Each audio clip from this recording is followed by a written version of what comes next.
They don't have like a full-length Bowden tube. They just have a very short one. So the stepper motor is actually hanging right above the hot end, and it's high enough up so that the motion system doesn't have to move the motor back and forth, but it's close enough so that it virtually acts like a direct drive.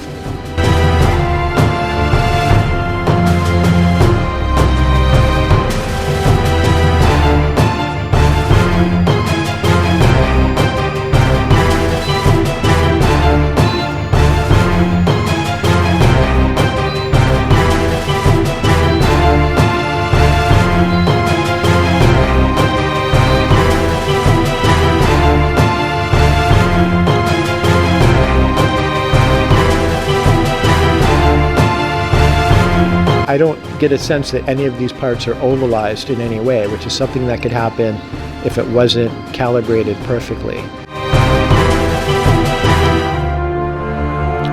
On the left is a part that I designed and printed on the Predator using the white PLA Plus material that came with the printer. On the right is the same part file printed on my Anycubic Photon resin printer.